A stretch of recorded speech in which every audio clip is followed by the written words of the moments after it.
আরে রাখো তোমার মিষ্টি সিনথিয়া, তুমি কি হয়েছে না? কি হয়েছে বলো? কোন সমস্যা? কিরে কোনো সমস্যা? বলো। আমার পক্ষে এই বিয়েটা করা সম্ভব না। কি হয়েছে বলো তো? আমি একটা সত্য আপনাদের থেকে লুকিয়েছি। এটা আমি আমার বাবা মার কাছ থেকে লুকিয়েছি। তাহলে আজকে আমাকে এই সত্যটা বলতেই হবে। আমি একটা ছেলেকে ভালোবাসি। আমাদের কত 3 বছর ধরে সম্পর্ক। আন্টি, আন্টি বিশ্বাস করেন, আমি ওকে অনেক ভালোবাসি। ও আমাকে অনেক ভালোবাসে। আমরা একে অপরকে ছাড়া বাঁচতে পারবো না আন্টি। এমন সিচুয়েশনে আমার মইনকে বিয়ে করা সম্ভব না। Moin, I am really sorry.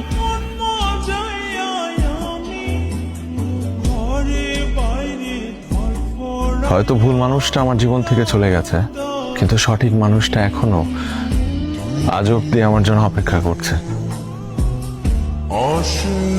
তোমাদের প্রিয় জুই। আমি আমার জীবনে এমন কাউকে চাই না যার ভালোবাসার মানুষ তার জীবন থেকে চলে যাওয়ার পর সে আমার কাছে ফিরে আসে। সিনথিয়া কখনোই আমার ভালোবাসার মানুষ ছিল না, কখনো না।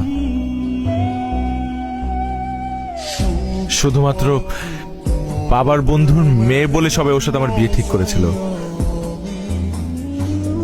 কিন্তু বিশ্বাস কর, ওর প্রতি আমার কোনো ভালোবাসাই ছিল না। তুই আমাকে যেভাবে ভালোবাসিস এভাবে আর আমাকে কেউ ভালোবাসতে পারবে না।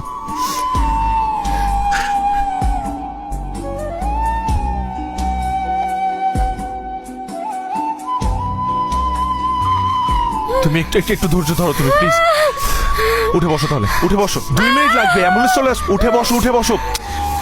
প্লিজ প্লিজ তুমি যেও না, আমার কাছে থাকো প্লিজ। আমি আছি তো, আমি আছি তোমার সাথে।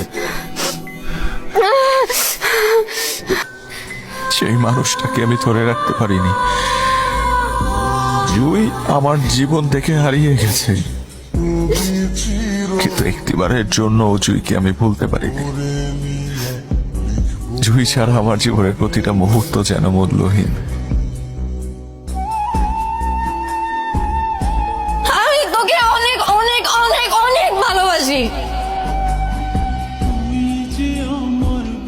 গত 15টা বছর ধরে তুই আমাকে সহ্য করে আসছিস, এখন তো তোকে আর কেউ জ্বালাবে না। কয়দিন পর তো আমি এমনিতেই হারিয়ে যাব, তারপর তো চাইলেও আমাকে তোর কাছে রাখতে পারবি না। জবা আমার মেয়ে ঠিক যেন ওর মায়ের মতোই হয়েছে। জুই হয়তো এই পৃথিবী থেকে হারিয়ে গেছে, কিন্তু আমার জীবন থেকে হারিয়ে যায়নি। জুই এখনো আমার বুকের বাপাসটায় থাকে।